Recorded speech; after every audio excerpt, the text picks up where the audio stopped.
নমস্কার। আজকে আবার আমরা উপস্থিত হয়েছি ভিএসকে সংবাদ কেন্দ্রে, সঙ্গে অরিন্দম। নমস্কার। আজকে আমরা যে বিষয়ে আলোচনা করব সেটা হচ্ছে পিওরলি রাখাইন নিয়ে।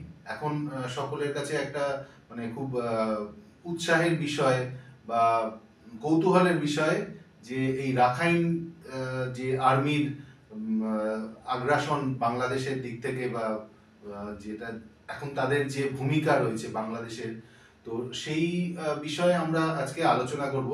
এবং এই ব্যাপারটা আমরা অনেকেই জানি না যে এই রাখাইন কারা বা মায়ানমারে তাদের কি প্রভাব এবং তাদের কিভাবে তাদের অভ্যুত্থান বা তাদের কি ভূমিকা পুরো মায়ানমার বা ওই মায়ানমার, বাংলাদেশ ও চট্টগ্রাম ওই অঞ্চলে। তো আজকে আমরা সেই বিষয়ে আলোচনা করব। অরিন্দম, তুমি আমার একটা এই বিষয়টায় জাস্ট একটু পিছিয়ে গিয়ে শুরুটা করো, যাতে আমরা ধরতে পারি পুরো লিঙ্কটা। হ্যাঁ, এই বিষয়টি এরকম ঠিক নয় যে আজকেই আরাকান আর্মি ঢুকতে শুরু করেছে এবং আরাকান আর্মি দুদিন আগেই সৃষ্টি হয়েছে, সে মুভ করছে, তাকে কেউ বাইরে থেকে অর্ডার দিচ্ছে তার জন্য সে মুভ করছে, এরকম নয়। আমাদের যদি এই জিনিস জানতে হয় তাহলে পরে আমাদেরকে একটু ইতিহাসের পাতা উল্টোতে হবে। আমরা জানি যে বার্মা, তখনকার বার্মা দেশ বা এখনকার যে মায়ানমার, বার্মা স্বাধীন হয়েছিল জানুয়ারি 1948 সালে। 1948 চৌঠা জানুয়ারি খুব সম্ভবত তারা স্বাধীন হয়েছিল। এবং এটা হচ্ছে বার্মিজ ইন্ডিপেন্ডেন্স অ্যাকর্ড বলে, তারাও ব্রিটিশের একটি উপনিবেশ ছিল ব্রিটিশদের, এবং সেখান থেকে ব্রিটিশ চলে যায় এই 1948 সালে বার্মা ছেড়ে তারা বেরিয়ে যায়। এই যখন ভারতের স্বাধীনতা হয়েছিল 1947-এ, তার ঠিক পরে পরেই 47-এর শেষের দিক থেকে শুরু করে 48-এর শুরুর দিকেই পাকিস্তানের থেকে যেরকম কাওয়াল অ্যাটাক হয়েছিল আর কি, পাকিস্তান আর্মির সহযোগিতায়, পাকিস্তান মিলিটারির সহযোগিতায়, সেরকম এই কোনো ঔপনিবেশিক শক্তি যখন কোনো দেশ ছেড়ে বেরিয়ে যায়, প্রত্যেকেই তার মানে আঞ্চলিক ভিত্তিতে সেই দেশের মধ্যে থেকে ছোট ছোট ছোট ছোট ব্রেকআওয়ে ট্রাইবাল গ্রুপ, এগুলি তাদের যে নিজস্ব অঞ্চল আছে তার উপর অধিকার কায়েম করতে চেষ্টা করে। আমরা রাশিয়া, আফগানিস্তান থেকে বেরিয়ে যাওয়ার পর আমরা রাশিয়াতেও দেখেছি বিভিন্ন ছোট ছোট যে দল, সেগুলি তাদের ছোট ছোট আঞ্চলিক ভিত্তিতে তারা নিজের মধ্যে কামড়াকামড়ি মারামারি করতো। তো বাংলাদেশেও, মায়ানমারেও এই জিনিস, মায়ানমারে তখন বাংলাদেশে এই জিনিস হয়েছিল। তো সেই সময় 1950-এর দশকে মায়ানমার বা তৎকালীন বর্মা দেশের একদম উত্তর দিকের একটি জায়গা, একটি প্রদেশ, একটি প্রভিন্স রয়েছে, সেই প্রভিন্সের নাম হচ্ছে কাচিন প্রভিন্স। তো এই কাচিন প্রভিন্সে যে গোষ্ঠী ছিল, যে ট্রাইবাল গোষ্ঠী ছিল, তারা ছিল সবার থেকে বেশি তখন সমর্থ এবং শক্তিশালী। এবং 1950-এর দশক থেকে তারা একটি কেআইও বা কাচিন ইন্ডিপেন্ডেন্স অর্গানাইজেশন এই নামে তারা একটি গোষ্ঠী তৈরি করেছিল। এবং এই গোষ্ঠী তারা ওই অঞ্চলের উপর তাদের অধিকার কায়েম করে রেখেছিল। তা 1950 থেকে 60-এর দশক অবধি এইভাবেই তারা তাদের অধিকার কায়েম করে। ওখানে আশেপাশে যে গোষ্ঠীগুলো ছিল সেই গোষ্ঠীর সাথে এদের সংঘর্ষ হতো, অঞ্চলের দখল নিয়ে। যেরকম বোম্বেতে বিভিন্ন জায়গায় আমরা দেখেছি যারা ডন থাকে, ডনেদের এরিয়া ভাগ করা থাকে, এক এরিয়ার ডন যদি আরেক এরিয়াতে ঢুকে যায় এদের মধ্যে সংঘর্ষ হয়, মারপিট কোনোখানি হয়। তো এই জিনিস ওখানেও চলছিল। কিন্তু 1950-এর মোটামুটি শুরু থেকে নিয়ে মাঝামাঝি এই এপ্রিল মে জুন অবধি এইখানে যে তোমার কাচিন ইন্ডিপেন্ডেন্স অর্গানাইজেশন, সেটি তাদের অধিকার কায়েম করে। এবং তাদের যে ইয়ে ছিল, তাদের যে সরকার ছিল, ঠিক আছে, তার নাম ছিল জিয়াউতু, ঠিক আছে। সম্ভবত নামটা আমি বলছি, আমরা তু বলেই বলবো, ঠিক আছে। তো জিয়াউতু উনি সেটির অধিকার নিয়েছিলেন। তো তখন ভারতের অবস্থাও যে খুব ভালো তা নয়। এক নম্বর তো স্বাধীনতার পরে কিরকম সদ্য স্বাধীন হয়েছে, খুব গরিব, কারণ ব্রিটিশরা ভারতকে লুটে একদম মানে শেষ করে দিয়ে, খোকলা করে দিয়ে বেরিয়ে গেছিল। তার মধ্যে মন্বন্তর হয়েছে, মন্বন্তরের পর বহু লোক মারা গেছে, হেলথ সেক্টর বলো, ইন্ডাস্ট্রি সেক্টর বলো, কোনো কিছুই ঠিকঠাক ছিল না।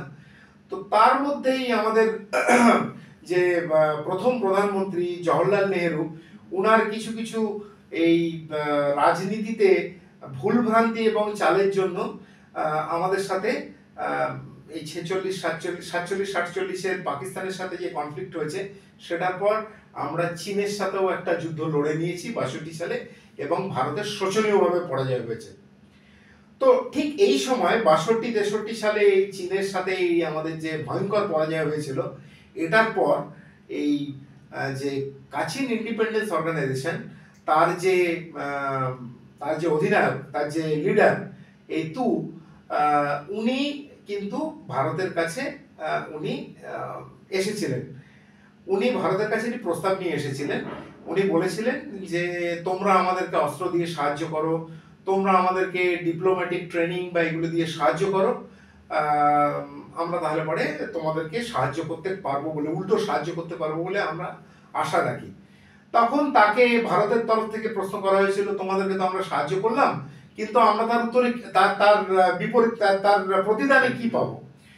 তখন ওরা বলেছিল যে দেখো, আমাদের স্বাধীনতার 1950-এর সময় থেকেই তোমাদের যে উত্তর পূর্বাঞ্চল আছে, 7 সিস্টার্স বা নর্থ ইস্ট, এই নর্থ ইস্টের উপর কিন্তু পাকিস্তানের ইন্টেলিজেন্সের নজর আছে, সিআইএ এর নজর আছে, কারণ সিআইএ আর পাকিস্তানের তখন গলায় গলায় বন্ধুত্ব, মানে আমেরিকার পাকিস্তানের, এবং চীনেরও নজর রয়েছে।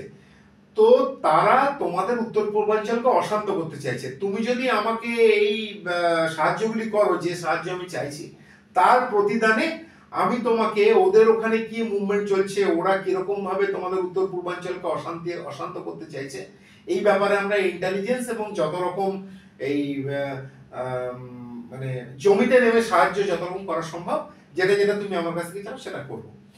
তা তখন যারা থিঙ্ক ট্যাঙ্ক ছিলেন ভারতের এই পররাষ্ট্র নীতি বা এই হোম যে ডিপার্টমেন্ট ছিল, আভ্যন্তরীণ মন্ত্রক যেগুলো ছিল, তারা এই সময়টাকে এই যে এদের যে অফার, এই অফারটাকে তাদের খুব একটা আশাব্যঞ্জক বা খুব একটা চিন্তাকর্ষক মনে হয়নি। এবং মোটামুটি যেভাবে হয়, তারা যখন নিজে বাড়ি বয়ে কথা বলতে এসছে, তাদের সাথে অপমান করা হয়নি বা তাদেরকে খুব একটা অ্যারেস্ট করা হয়েছে এরকম কিছু নয়।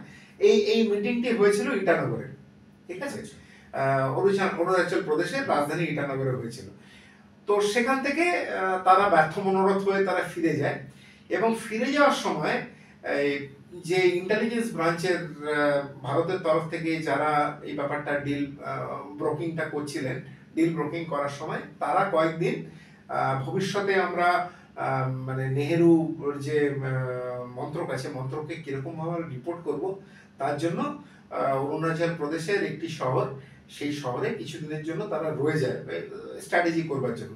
সেই সময় একজন যে এজেন্ট, তাদের হঠাৎ করে চোখে পড়ে যে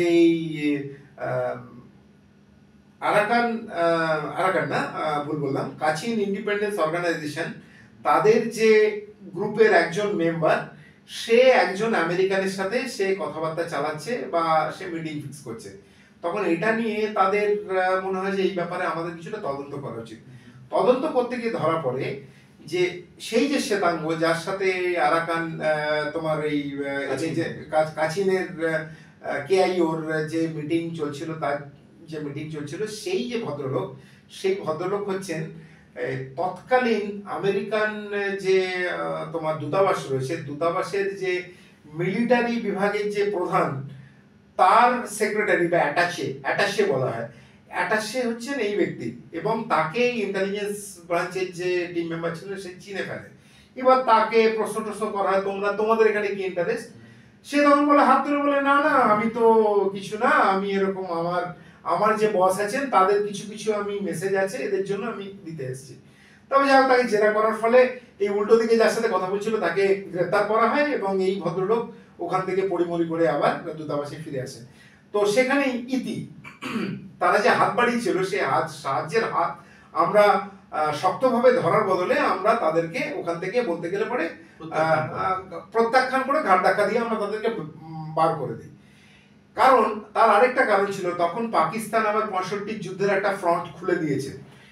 ভারত, সেই ভারত পাকিস্তান প্রথম যে ভারত পাকিস্তানের যুদ্ধ হয়েছিল তার মধ্যে ভারত পুরোপুরি তার মধ্যে নিজেদেরকে ইনভলভ করে নিয়েছে তারা। তো এরা যখন ফিরে যায়, ফিরে গিয়ে কি করে, এই তোমার যে কাচিন ইন্ডিপেন্ডেন্স অর্গানাইজেশন, তারা একই অফার, যে অফার নিয়ে তারা ভারতের কাছে এসেছিল, সেই অফার নিয়ে তারা চীনের কাছে পৌঁছায়। চীনে তখন প্রিমিয়ার হচ্ছেন মাও সেতুং, ঠিক আছে। মাও সেতুং এর কাছে তারা এই অফার নিয়ে যায়। মাও সেতুং তাদেরকে একই প্রশ্ন করেন যে তোমাদেরকে আমি যদি সাহায্য করি তুমি আমাকে কি দেবে। তখন তারা উল্টো অফার দেয়, ভারতকে যে অফার দিয়েছিল সেই অফার দেয়, বলে যে ভারতের যে উত্তর পূর্বাঞ্চল আছে, এই উত্তর পূর্বাঞ্চলকে তুমি যদি ব্যতিব্যস্ত করতে চাও তুমি আমার সাহায্য পাবে, কি কিভাবে তোমাকে করতে হবে।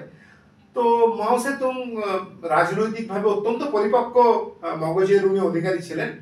উনি কিন্তু ভারতের মতো এদেরকে ঘাড় ধাক্কা দিয়ে বিদায় করে দিলেন না, উনি তাদের হাত ধরলেন। এবার চীন কারোর হাত ধরা মানে সেইটা যে মিউচুয়ালি বেনিফিশিয়াল হাত ধরা হয় না, সেটা তুমিও জানো, আজকাল আমরা বারে বারে ইতিহাস জানি, ঠিক আছে। চীনের সবকিছু হয় একতরফা। তো যাই হোক, এই 1966 সালে তাদের যে টাই আপ হয় এই কাচিন ইন্ডিপেন্ডেন্স অর্গানাইজেশন এবং চীনের যে গভর্নমেন্টের সাথে এমএসএস বলা হয়, মিলিটারি সিক্রেট সার্ভিস, তাদের যে টাই আপ হয়, সেই টাই আপের ফলে চীন তাদেরকে বলেছিল ঠিক আছে তোমার এখানে অটোনমি দরকার, স্বায়ত্তশাসন দরকার, আমরা তোমাকে করব, তবে ভাই আমার হয়ে আগে তুমি যে ইয়েটা করেছিলে, তুমি অফারটা আমাকে করেছিলে, সেই অফারের আগে তুমি আমাকে কাজ করতে দাও ওটা নিয়ে। তো এই প্রায় 1966 থেকে 1988 প্রায় 22 বছর এরা ভারতের উত্তর পূর্বাঞ্চলকে, এই চীন, মূলত চীন, তারা ব্যতিব্যস্ত করে রাখে। মানে সেভেন স্টেটের নাগাল্যান্ডের সমস্যা, মিজোরামের সমস্যা, আসামের সমস্যা, বোড়োদের সমস্যা, উলফার সমস্যা, এই ইনসার্জেন্সি একের পর এক ভারতের মানে সমুদ্রের স্রোতের ঢেউয়ের মতো বারবার এসে ভারতকে ধাক্কা মারতে থাকে। এবং ভারতের এই যে আমাদের যে আর্ম ফোর্স বা আমাদের যে ইন্টেলিজেন্স, প্রচুর লোকক্ষয় হয় সেই সময়, এদেরও লোকক্ষয় হয় তাই নয়, কিন্তু এই অঞ্চলের দখল রাখতে গিয়ে ভারতকে ডিপ কাট নিতে হয়, মানে প্রচুর গভীর রক্তাক্ত ক্ষত ভারতের শরীরে তৈরি হয়। তো 88 সালের মোটামুটি মাঝামাঝি বা শেষাশেষি সময় আবার এই কাচিন ইন্ডিপেন্ডেন্স অর্গানাইজেশনের মানে তখনকার যে উনি চিফ ছিলেন, সেই চিফ, ওনার নাম হচ্ছে ব্রিং সেং, খুব সম্ভবত ওনার নাম ছিল ব্রিং সেং। ব্রিং সেং আবার ভারতকে একটি ফিলার পাঠান, এবং তখন 1988 সালের কথা বলছি, তখন আমাদের রিসার্চ অ্যান্ড অ্যানালিসিস উইং পুরোপুরি তৈরি হয়ে গেছে এবং তারা কাজে রয়েছে। এবং এই সব যে মিটিংগুলি হতো, মিটিংগুলি মূলত 3টি জায়গায় হতো, প্যারিসে হতো, জেনেভায় হতো, কিংবা ব্যাংককে হতো। এবং এই রয়ের ব্যাংককের একটি তোমার পুরোপুরি একদম ফুল ফ্লেজের স্টেশন, এখানে একটি কেন্দ্র অপারেশন ছিল। সেই কেন্দ্রের যে চিফ ছিলেন, সেই কেন্দ্রের যে মূল ব্যক্তি ছিলেন, উনি কিন্তু একজন বঙ্গ সন্তান, ওনার নাম ছিল বিবি নন্দী, ঠিক আছে, সম্ভবত বিভূতিভূষণ নন্দী, ঠিক আছে। বিভূতিভূষণ নন্দী তখন সেই অফিসের হেড। তো উনার কাছে ফিলার পৌঁছায় যে আবার ব্রিং সেং, এই কাচিন ইন্ডিপেন্ডেন্স অর্গানাইজেশন ভারতের সাথে আবার তাদের গাঁটছড়া বাঁধতে তারা আগ্রহী, তারা কথা বলতে চায়। উনি তখন নেহেরু গভর্নমেন্টের বা ইন্টেলিজেন্স ব্রাঞ্চের যারা ছিলেন তাদের মতো কিন্তু উনি দেরি করেননি, উনি সাথে সাথে নিজের সাহায্যের হাত বাড়িয়ে দেন, বলে হ্যাঁ আমি কথা বলবো। তো এই কাচিন থেকে রয়ের ব্যবস্থাপনায় ফ্লাইট উড়ে এই ব্রিংসেনকে নিয়ে ব্যাংককে যান উনি, ব্রিংসেন পৌঁছান, ওখানে গিয়ে এদের মধ্যে মিটিং হয়। আজ থেকে মানে এই সেই সময় 88 সালের থেকে 64 সালে যে জাউতু যে দিয়েছিলেন, যে অফার দিয়েছিলেন, এরাও সেই অফার দেয়। তার সাথে অ্যাডিশনালি এরা কি বলে, আমরা চীনকে বিশ্বাস করেছিলাম তখন, তোমরা যখন আমাদেরকে পাত্তা দিলে না, তখন আমরা চীনের কাছে যাই, চীন আমাদেরকে বলে ABCD এইসব করবে আমাদের জন্য, কিন্তু দেখছি 22 বছর কেটে গেছে। 22 বছর কেটে যাওয়ার পর চীন খালি আমাদের কাছ থেকে সাহায্যই নিয়ে গেছে ক্রমাগত, এবং তোমাদের উত্তর পূর্বাঞ্চলকে অশান্ত করেছে। আমরা আমরা ফিলিং চিটেড, আমরা মনে হচ্ছে আমাদেরকে কেউ চিট করেছে, ঠিক আছে? তো আমরা ওদের কাছ থেকে, তোমরা যদি সাহায্য করো আমরা তাহলে ওদের আস্তে আস্তে ছেড়ে দেবো, ছেড়ে দিয়ে আমরা তোমাদের সাথে কাজ করব। তো বিবি নন্দী পুরো ব্যাপারটার গুরুত্ব খুব ভালো করে বোঝেন, এবং উনি বলেন যে ঠিক আছে তুমি এখন দেশে ফিরে যাও, আমি গিয়ে আমার মিনিস্ট্রির সাথে এটা আলোচনা করি। তৎকালীন ভারতের যে প্রধানমন্ত্রী ছিলেন রাজীব গান্ধীর সাথে এসে উনি যোগাযোগ করেন। তো রাজীব গান্ধী ওনাকে গ্রিন সিগন্যাল দেন, গো অ্যাহেড দেন। কারণ রাজীব গান্ধী, আমরা দেখেছি যে রাজীব গান্ধীর কিন্তু কিছু কিছু জায়গায়, এই নেহেরু বলো বা ইন্দিরা গান্ধী বলো বা পরে মনমোহন সিং, রাজীব গান্ধী চটজলদি ডিসিশন কিছু কিছু নিতে পারতেন। খালি এটাই নয়, আরো বহু জায়গাতেই উনি ডিসিশন নিয়েছেন। কি ভুল কি ঠিক হয়েছে পরে সেটি তো ইতিহাস বিচার করে, ঠিক আছে? কিন্তু উনি এই ডিসিশনটি নেন যে হ্যাঁ ঠিক আছে, যা আপনারা বলছেন এটা ভারতের জন্য ভালো, আমাদের ওখানে সত্যিই খুব সমস্যা হচ্ছে, আমাদের খুব ক্ষতিও হচ্ছে, আমরা এই ব্যাপারটিকে আমরা ওয়ান্স ফর অল আমরা এটাকে সেটেল করতে চাই। তো এই 90 সালে রাজীব গান্ধীর সাথে, তখন রাজীব গান্ধী আবার নেই, রাজীব গান্ধী তখন চলে গেছেন, তখন চন্দ্রশেখর আমাদের প্রাইম মিনিস্টার। এই 88 থেকে 90 এই 2 বছরের মধ্যে চন্দ্রশেখরের সাথে ব্রিংসেনের দিল্লিতে মিটিং করানো হয়, ঠিক আছে? এবং মিটিং করানোর পর চন্দ্রশেখরও গো অ্যাহেড দেন। রাজীব গান্ধী যে পলিসি নিয়েছিলেন সেই পলিসিতে উনি রকে পুরো ফ্রি হ্যান্ড দেন যে তোমরা এই ব্যাপারটাকে কিভাবে সাজাবে, সাজিয়ে নাও। এবং চাণক্যপুরীতে এই কাচিন অর্গানাইজেশনের একটি আন্তর্জাতিক ইন্টারন্যাশনাল কাচিন অ্যাফেয়ার্স বলে চাণক্যপুরীতে একটি অফিস খোলা হয়। এবং শর্ত এই থাকে যে তোমাদেরকে আমরা অস্ত্র দেব, তোমাদেরকে আমরা অর্থ দেব, তোমাদেরকে আমরা ডিপ্লোম্যাটিক প্রোটেকশন দেব। আরো বড় কথা হচ্ছে তোমাদের যারা এই কাচিন অর্গানাইজেশনের যারা যারা মাথা থাকবে তাদেরকে আমরা আমাদের ফরেন সার্ভিস অফিসারদের যে ট্রেনিং দিই, ডিপ্লোম্যাটিক্যালি মানে পররাষ্ট্রনীতিতে তোমাদের কিভাবে কথাবার্তা বলতে হবে, কিরকম ভাবে ডিলিং করতে হবে, তার জন্য আমরা ট্রেনিংও দেবো। তারপর একটা সময় দেখা যায় কি, এই 90 থেকে নিয়ে 92-93 পর্যন্ত ভারত এবং রয়ের সাথে কাচিন ইন্ডিপেন্ডেন্স অর্গানাইজেশনের খুব ভালো সম্পর্ক। এবং এই 92 পর্যন্ত সময়ের মধ্যে তাদের কাছ থেকে যে ইন্টেলিজেন্স ইনপুটগুলি গ্যাদার করে সেটি তারা মিলিটারি ইন্টেলিজেন্স ইনপুটকে দেয়, এবং তার বেসিসে দুটি খুব বড় অপারেশন সাফল্যের সাথে ভারতের মিলিটারি সেনা তারা করে। তার একটির নাম ছিল অপারেশন রাইনো এবং একটির নাম ছিল অপারেশন বজরাং, ঠিক আছে? এই দুটি অপারেশন করে এবং ওই অঞ্চলটাকে নাগাল্যান্ড শান্ত হয়ে যায়, আসামও বহুলাংশে শান্ত হয়ে যায়। বড়ো বা উলফাত যারা ছিল, বড় বড় যারা লিডার ছিল, তাদেরকে এনকাউন্টার করে, তাদেরকে স্যানিটাইজ করা হয়, কিংবা তাদের বড় লিডাররা, পরেশ বড়ুয়া জানো এখনো কিছুদিন আগে দিয়ে, এখন কি হবে জানি না, বাংলাদেশে উনি বসেছিলেন, ভারতে ওনার নো এন্ট্রি ছিল, উনি পারতেন না, এখন কি করবেন আমি জানি না, তারা দেশ ছাড়া হয়, দেশান্তরী হয়। এবং দেশান্তরী হওয়ার ফলে ওই নর্থ ইস্টের যে এরিয়া আছে আমাদের, সেই এরিয়া মোটামুটি একটা শান্তিপূর্ণ সহাবস্থানে এই সাতটি রাজ্য এসে পৌঁছায়। কিন্তু এইটিতে চাইনিজ এমএসএস এর প্রচন্ড তাদের হাতে ঘা লেগেছিল। তো তারা ব্রিংসেং এর পিছনে হাত পা ধুয়ে পড়ে, এবং দেখা যায় যে তাদের গুপ্তঘাতক দ্বারা 1994 সালে ব্রিংসেনকে তারা হত্যা করে। এবার ব্রিংসেন যখন মারা গেলেন তখন যে নতুন কাচিন লিবারেশন অর্গানাইজেশন হলো, তার যে নতুন লিডারশিপ উঠে আসে, তার মধ্যে যেরকম রয়ের প্রভাব ছিল তখন এমএসএস এরও প্রভাব, এই দুটি দেখা যায় দড়ি টানাটানি শুরু হয়। এবং এই 94 সালের আরেকটি কাজ এমএসএস চায়না যেটা করে, তারা তো পাকিস্তানের সাথে তাদের খুব ভালো সম্পর্ক ছিল, তারা আইএসআই কে তারা এই ব্যান্ডওয়াগনের মধ্যে, এই খেলার মধ্যে তারা টেনে নিয়ে আসে। কারণ তারা দেখতে পাচ্ছিল যে ভারতের বা ভারতীয় সরকারের প্রভাব এই কাচিন ইন্ডিপেন্ডেন্স অর্গানাইজেশন করে এতটাই যে কোনো একটা যদি এদের কিছু একটা অ্যাকশন নেওয়ার থাকে ভারতের উপর, আরেকটি গোষ্ঠী আছে তারা সেটিতে সায় দিচ্ছে না, তার জন্য এই কাজগুলো তারা ঠিকঠাক করতে পারছিল না। তাদের কাছে আরো বেশি করে তাদের সাহায্য বা হেল্পের দরকার ছিল, তারা আইএসআই কে এর মধ্যে নিয়ে আসে। আইএসআই তো দেখলো বাহ, এই তো বেশ ভালো মজার ব্যাপার হলো। ততদিনে কিন্তু তুমি চিন্তা করো, 71-এর যুদ্ধ হয়ে গেছে, 65 যুদ্ধ হয়ে গেছে, পাকিস্তান পরাজিত হয়েছে, 71-এর যুদ্ধ হয়েছে, পরাস্ত হয়ে গেছে, কারগিলের যুদ্ধ হবে 97, 98, 99 সালে কারগিলের যুদ্ধ হবে, পারভেজ মুশাররফ তখন রয়েছেন। তো এই পড়ে পাওয়া 14 আনার মতো এই ক্যাচ উঠেছিল, আইএসআই ক্যাচ ধরে এবং তাদেরও এজেন্টরা এসে এই কাছিনে এসে বসে পড়ে।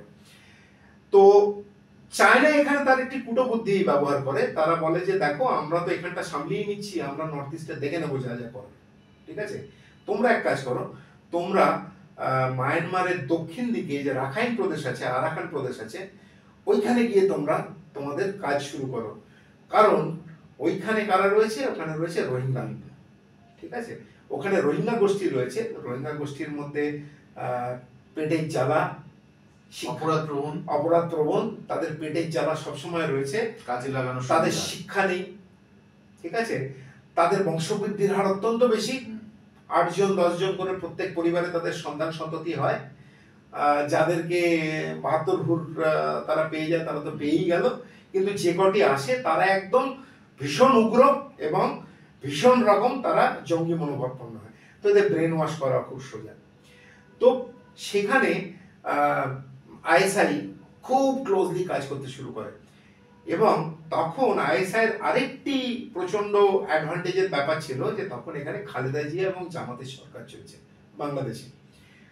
তো পাকিস্তানের যে আইএসআই স্লিপার সেল ছিল, ঢাকা এবং বাংলাদেশের বিভিন্ন বড় বড় শহরগুলিতে তারা প্রচন্ড অ্যাক্টিভ ছিল এবং খালেদা জিয়ার জামাতে ইসলাম তারা র্যাডিক্যালাইজ করতে শুরু করে বাংলাদেশের জনতা, তার সাথে সাথে এরা তো র্যাডিক্যালাইজ ছিলই রোহিঙ্গারা, এবং রোহিঙ্গাদের মেইন কাজ দেওয়া যায় যে তাদেরকে চোরাগোপ্তা ভারতে ঢোকানো হবে, ঠিক আছে, এবং ভারতে গিয়ে তারা ডেমোগ্রাফিক পরিবর্তন করে সেখানে তারা অপরাধ প্রবণ কাজের মধ্যে জড়িয়ে পড়বে, ওই অঞ্চলের শান্তি বিঘ্নিত করবে, যার ফলে আজকাল দেখো আমরা প্রায় মাঝে মধ্যে শুনতে পাই যে রোহিঙ্গা বস্তি কোথায় কোথায় রয়েছে। পশ্চিমবঙ্গে তো রয়েইছে, কারণ বাংলাদেশের বর্ডার সাটা, এছাড়াও দেখা যায় যে ব্যাঙ্গালোরে রয়েছে বসে, তামিলনাড়ুতে রয়েছে, দিল্লিতে রয়েছে, জম্মু পর্যন্ত পৌঁছে গেছে, জম্মু কাশ্মীর অব্দি তারা পৌঁছে গেছে। একটাই কারণ, ভাষাতে তারা বাংলা হয়তো বলে না, তারা হয়তো বাংলা, তাদের বাংলাটা একটু অন্যরকম, কিন্তু এই ভাষাতে তাদেরকে আলাদা করে বা চেহারা দিয়ে তাদের আলাদা করে চেনা যায় না, তারা মিশে যেতে পারে ভারতের সাধারণ। মানে আমরা এমনটা যে ভাবতাম এতকাল যে এই কিছুদিন আগে যে মায়ানমারে মার্কে রোহিঙ্গারা ঢুকেছে, তখনই ঢুকেছে তা নয়, বহুকাল ধরে ওরা ঢুকে আসছে। 94 সালের পর থেকে রোহিঙ্গারা ঢুকছে এবং বাংলাদেশও, তোমাকে বলে রাখি, বাংলাদেশও রোহিঙ্গাদের নিয়ে ব্যতিব্যস্ত, কারণ যেখানে তুমি একটা কি বলবো, একটা অসভ্য জানোয়ারকে তুমি যেখানে খোঁয়াড়েও যদি ভরে রাখো, সেই অসভ্য জানোয়ারের সে অসভ্যের মতোই বিহেভিয়ার করবে। তো বাংলাদেশের চট্টগ্রামে যে রোহিঙ্গা ডিটেনশন ক্যাম্প ছিল, সেখানে 60,000 না 65,000 প্রথম রোহিঙ্গা এসেছিল, 3 বছরের মধ্যে সেই সংখ্যা পৌঁছে যায় 1,84,000।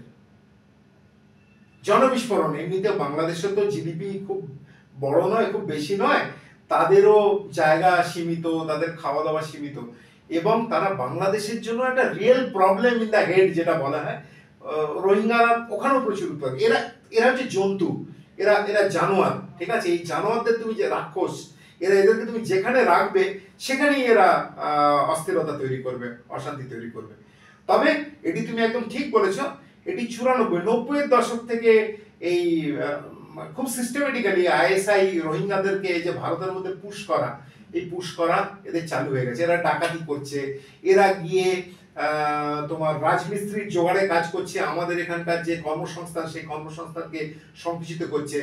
এই আমাদের এখানে যদি তুমি দেখো দক্ষিণ শহরতলিতে যে রিক্সাগুলি চলে, ঠিক আছে, এই রিক্সা দেখবে সারাদিন সকালে এসে খেটে এরা রাতের ট্রেন ধরে, 11টা-12টার ট্রেন ধরে এরা আবার দক্ষিণ শহরতলিতে ক্যানিং, ঘুটিয়ালি শরীফ এইসব জায়গায় এরা ফিরে চলে যায়। নরেন্দ্রপুর এইসব জায়গাতে দেখবে রোহিঙ্গাদের ভরে গেছে। মানে একটু যদি এদের সাথে কথা বলে দেখবে যে আম বাঙালি মুসলমানের সাথে এদের কিন্তু তফাৎ রয়েছে, ঠিক আছে, এরা এই করে। এবং এদেরই মধ্যে একটা অংশ চুরি, ডাকাতি, ছিনতাই, রাহাজানি, মোলেস্টেশন এইসব পরপর অপরাধমূলক কাজগুলি করে চলেছে। তো ফিরে আসি আবার যেখানে এদেরকে নিয়ে আইএসআই এরকম শুরু করলো। তো যে ব্রেকওয়ে গ্রুপ যেটা ভারতের সমর্থনে তখনও রয়ের সমর্থনে ছিল, তারা এসে আবার বলে যে না এটা ঠিক হচ্ছে না, আমাদেরকে এরা যেটা করছে আমি বুঝতে পারছি অন্যায় করছে, তোমরা কোনো কিছু এদের উপর আগ্রাসন দেখাওনি, এরা কিন্তু তবু তোমাদের উপর আগ্রাসন করছে এবং তোমাদেরকে যত রকম ভাবে সমস্যায় ফেলা যায় সমস্যার চেষ্টা করছে। তো আমরা আবার তোমাদের সাথে টাই আপ করতে চাই।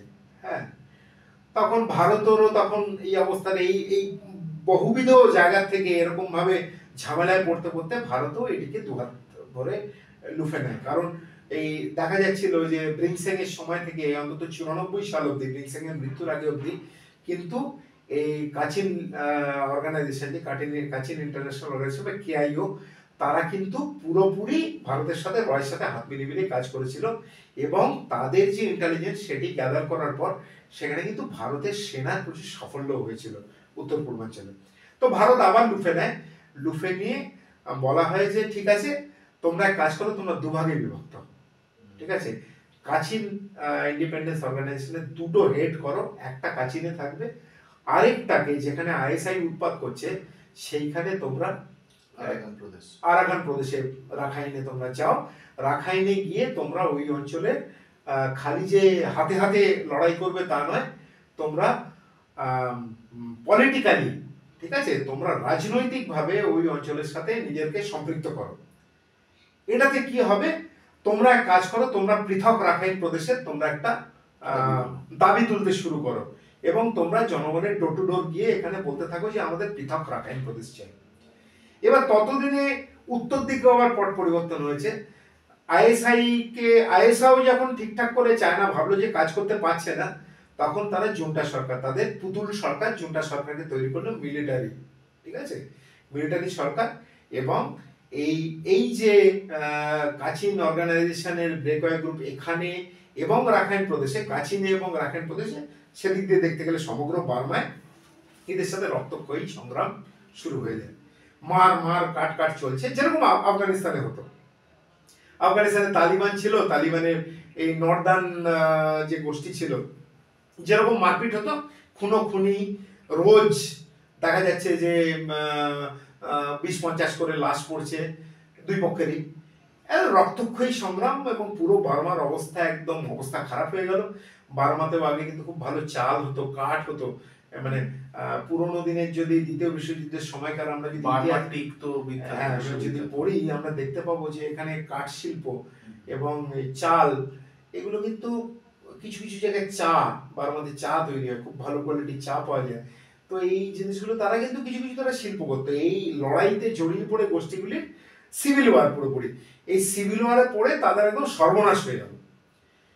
চলছে এই লড়াই শুরু হলো তোমার এই ধরো 90-এর দশক থেকেই একটু একটু করে ফ্যানিং শুরু হয়েছিল, কিন্তু জুন্টার পুরো পাওয়ার নিতে একটু সময় লাগে। মোটামুটি 2008 থেকে শুরু করে 2008 সাল থেকে শুরু করে 2021 পর্যন্ত রক্তক্ষয়ী সংগ্রাম, পুরো বার্মার অবস্থা একদম মানে তছনছ। পুরো দেশ একটা সুন্দর দেশ, নদীমাতৃক দেশ, হ্যাঁ, প্রচুর সবুজের সমারোহ আছে, দেশ পুরো তছনছ হয়ে যায়। এবার এদের যে গোষ্ঠীর যে যারা লিডাররা রয়েছে, যে অধিনায়করা রয়েছে, তারা নিজেদের মধ্যে একটি সন্ধি করে বলে যে দেখো, কেউ আমাদেরকে ওখান থেকে আগুন দিচ্ছে, কেউ আমাদেরকে এখান থেকে আগুন দিচ্ছে, আমরা লড়ে মরছি। মানে মুসলমানদেরও বলতে আমি বাধ্য হচ্ছি, মুসলমান যে সাধারণ জনতা, তাদেরকেও আমাদের পলিটিক্যাল পার্টিগুলি আজকাল এরকম ভাবে ব্যবহার করে। বহু জায়গাতে তুমি দেখতে পারবে মুসলমান মারছে, মুসলমান মরছে, ঠিক আছে। তো এখানেও একই অবস্থা। এরা কি করে, এরা বুদ্ধিমান ছিল, বা নিজেদের স্বজন হারার যে বেদনা, সে বেদনাটা এরা হয়তো এদেরকে খুব বেশি করে এদের মধ্যে মাথার মধ্যে ঢুকে যাচ্ছিল। তো এরা তখন হাত মিলিয়ে বলে খুনোখুনি বন্ধ, এক কাজ করি, এই আফগানিস্তানেও হয়েছিল, তোমরা আর আমরা নিজেদের অঞ্চল ভাগ করে নিই, তুমি আমার অঞ্চলে নাক গলাবে না, আমি তোমার অঞ্চলে নাক গলাবো না, ঠিক আছে। আর এই জোনটা আরেকটা জিনিস বলা খুব জরুরি, এই তোমার রাখাইন আর্মির যে পলিটিক্যাল উইং ছিল, সেই পলিটিক্যাল উইং একটা ভোট হয়েছিল, সেই ভোটে কিন্তু ল্যান্ডস্লাইড ভিক্টরি হয়েছিল তাদের। তখন জুন্টা আর্মি তাদেরকে বসতে দেয়নি। এটা হচ্ছে 2012-13 সালের কথা। তারপরে আরো ভয়ঙ্করভাবে রক্তক্ষয়ী সংঘর্ষ শুরু হয়ে যায়, ঠিক আছে। তো এরা নিজেদের মধ্যে হাত মেলায়, হাত মিলিয়ে এরা কি করে, এরা বলে যে আমি আমার জায়গায় থাকি, তুমি তোমার জায়গায় থাকো, আমরা কেউ কারোর অঞ্চল নিয়ে করবো না, অধিকার করবো না। এবং দেখা যায় অনেকটা লোকক্ষয়ও এদের মধ্যে কমে যায়। এবার যদি আমি মডার্ন মানে এখনকার সময় আবার ফেরত আসি, এই সময় আমরা কি দেখতে পাচ্ছি, জুনটা আর্মি আস্তে আস্তে পিছু হটছে। জুনটা আর্মি যে পিছু হটছে এর পিছনেও চায়নার একটি চাল রয়েছে। এখন আমরা সবাই জানি চীনের অবস্থা বিশেষ ভালো না। চীন সব জায়গাতে, যেমন সিপিসিতে পাকিস্তানের প্রচুর টাকা, billions and billions of dollars তারা ডুবিয়েছে, সে টাকা নষ্ট হয়েছে। চীনের যে মানে আভ্যন্তরীণ সমস্যা, চীনের বিভিন্ন কমিউনিস্ট পার্টি ছোট ছোট ছোট ছোট গোষ্ঠী তৈরি হয়েছে, তারা শি জিনপিং যে আছে, শি জিনপিং এর তারা মানতে চাইছে না। শি জিনপিং এর একমাত্র যে তাইওয়ানকে আমি আক্রমণ করব, তাইওয়ান দখল করব, ভারতেরও গালোয়ানে দেখেছো ঢুকতে চেয়েছিল, তারা মুভ করতে চেয়েছিল, সেখানে ওটা কাজের কাজ হয়নি।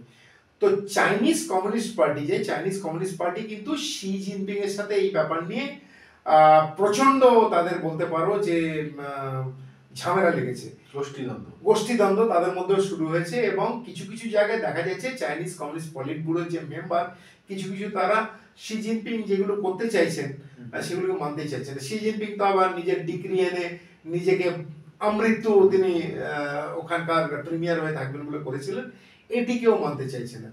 এবং আগে কি হতো, চীনে এরকম টাইপের যদি বিদ্রোহ হতো কিছু, যে বিদ্রোহ করেছে তাকে খুঁজে পাওয়া যেত না। কিন্তু এখন দেখা যাচ্ছে এখন কিন্তু তা হচ্ছে না। এই যে বিদ্রোহের স্বর চীনের বিভিন্ন শহরে বিভিন্ন জায়গা থেকে ঘন ঘন উঠতে শুরু হয়েছে, এবং এরা কিন্তু বেঁচে পড়তে রয়েছে, এবং এদের স্বর আরো বেশি বেশি করে বাড়ছে। এর থেকে এটাই বলা যায় যে শি জিনপিং এর যে চীনের উপর একচ্ছত্র কন্ট্রোল ছিল, মানে রাশটা ছিল, সেই রাশ আস্তে আস্তে আলগা হচ্ছে, রাশ ছিঁড়ে গেছে, পারছে না। এবং চীনের এই অবস্থাতে পার্শ্ববর্তী দেশে জুন্টা সরকার কি করছে, তারা কাদের সাথে লড়াই করছে বা কাদের সাথে সন্ধি করছে, এখানে দেখার এখন সময় নেই। তো এই সময়টাতেই আবার পুরোটাই ব্যাপার হচ্ছে, এখানে আমরা স্পেকুলেশন করছি। এবার কিছু বলেছে বা ভারত সরকার কিছু বলেছে বা বলেনি, কিন্তু যদি টাইমিং এর হিসেবে দেখা যাচ্ছে যে গত এক সপ্তাহ 10 দিন ধরে যে আরাকান আর্মি বাংলাদেশের যে 240-245 কিলোমিটার যে বর্ডার বা সীমানা এরিয়া বরাবর যে মুভ করছে, তারা সেখানে জুন্টা আর্মিকে পোস্টগুলো থেকে খালি করিয়ে তারাই সেখানে বসে গেছে। এখন পুরোপুরি হার্ডেন, এখন যে আছে আরাকান আর্মি তোমার রাখাইনে রয়েছে, আর কেউ নেই। এবং আগের আমাদের যে এরকম এখানে হয়েছিল, পডকাস্টে আমরা বলেছিলাম যে বাংলাদেশেও কিন্তু এই যে চূড়ান্ত ভারতের একটা বিরোধিতা বা ওখানকার হুজুররা দাড়ি নেড়ে নেড়ে বিভিন্ন সারমন দিচ্ছেন সকালে বিকেলে, এটি কিন্তু অটোমেটিক্যালি বন্ধ হয়ে গেছে। অনেকে বলতে শুরু করেছেন যে এই কলকাঠি নাড়ার পিছনে ভারতের হাত আছে। আমি এটিকে সমর্থন করি না, কারণ হ্যাঁ হয়েছে, আমরা এই যে লম্বা ইতিহাস দেখলাম, এই লম্বা ইতিহাসে আমরা দেখলাম যে কাচিন ইন্ডিপেন্ডেন্স অর্গানাইজেশন বহুবার বহু লোকের সাথে তারা ডিল করেছে। ভারতের কাছে প্রথমে এসছে, ভারতের প্রত্যাখ্যাত হয়েছে, তারা চীনের কাছে গেছে। আবার 90-এর দশকে আইএসআই ঢুকেছে, আইএসআই তাদেরকে কন্ট্রোল করেছে, আইএসআই কে তারা ইন্টেলিজেন্স দিয়েছে, আবার ভারতের কাছে এসছে। জানি না আমেরিকার এখানে খুব একটা ফুটপ্রিন্ট পাওয়া যায় না, আমেরিকার সাথেও তারা সিআইএ এর সাথে কিছু কাজ করেছে কিনা। বারবার যে জার্সি বদল করে, সে যে এখন কার পরামর্শে এখন মুভ করছে বা যে ডিলগুলি করছে, সেই ডিলগুলিতে ভারতের কতটা বেনিফিট হচ্ছে, বাংলাদেশের কতটা ক্ষতি হচ্ছে, আমি সত্যি জানি না। কারণ যারা অ্যাকশন করছে আর যারা অ্যাকশন করার অর্ডার দিচ্ছে, তারাই খালি জানে। মানে আমার মগজে আমি বুঝতে পারছি না কে করছে। তবে এই জিনিস বলবার আছে যে মুভমেন্ট যখন হচ্ছে, এই মুভমেন্ট যেটা হচ্ছে এটা ভারতের জন্য ভালো হচ্ছে, খারাপ হচ্ছে না।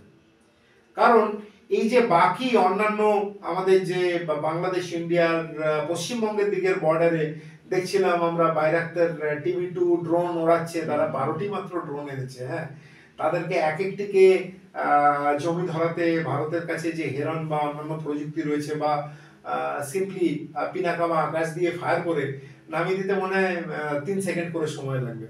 যাই হোক, তারা যে পেশি আস্ফালন করছিল, 12টা ড্রোন আমি এনেছি, তার মধ্যে 6টা সার্ভিসে আছে, 6টা স্ট্যান্ড বাই আছে। এবার তাহলে পরে বাংলাদেশে রাখাইন প্রদেশের উপর নজরদারি করবার জন্য কোথা থেকে ড্রোন আসে? এ তো এরকম অবস্থা যে শরীরের উপরাংশের কাপড় টানলে পরে নিচের অংশের কাপড় সরে যায়। তো বাংলাদেশের এখন এই অবস্থা হয়েছে, বাংলাদেশ একটু সমঝে রয়েছে। তবে আমি বলছি যে মোহাম্মদ ইউনূস উনিও কূটবুদ্ধি প্রচুর ধরেন, ঠিক আছে। যেভাবে খুব কম সময়ের মধ্যে উনি এই ভারতের বিরুদ্ধে, এটাও আইএসআই এর সহযোগ রয়েছে, এই ভারতের বিরুদ্ধে তার জনমত সংগঠিত করে দেশের একটা 20-25% জামাত বা র্যাডিক্যাল গ্রুপ যারা আছে তাদেরকে খেপিয়ে তুলতে উনি পেরেছেন। উনার কাজটা হচ্ছে খেপিয়ে তোলা, মানেই হচ্ছে ডামাডোল গন্ডগোল হবে, আর উনার মসনদে উনি চেপে বসে থাকবেন, উনি ভোট করাবেন না। এই জিনিস হচ্ছে, যা হচ্ছে ভারতের জন্য ভালো হচ্ছে। তুমি যদি আমাকে প্রশ্ন করো এর পিছনে কি রয়ের হাত আছে, এর পিছনে কি ভারতের হাত আছে, আমার পক্ষে বলা সম্ভব না, কারণ আমি জানি না। তুমি শুধু এখানে দুয়ে দুয়ে চার, আমি এখানে দুয়ে চার করছি, তবে তার সাথে উইথ আ ফুটনোট যে যা হচ্ছে ভালো হচ্ছে। ভালো হচ্ছে কারণ প্রথমে যে আস্ফালন লম্ফ ঝম্প যেটা হচ্ছিল, এটি হঠাৎ করে দেখছি তার মধ্যে একটু জল মিশে গেছে, এবং সেই লাফানোর এই স্পট জাম্প যে করছিল আগে 7 ফুট 8 ফুট করে, এখন সেটা 1 ফুট 1.5 ফুটে নেমে এসছে। যা হচ্ছে ভালোর জন্যই হচ্ছে। তবে বিশ্ব রাজনীতিতে এই কি হচ্ছে, পর মুহূর্তে কি হবে কেউ জানে না।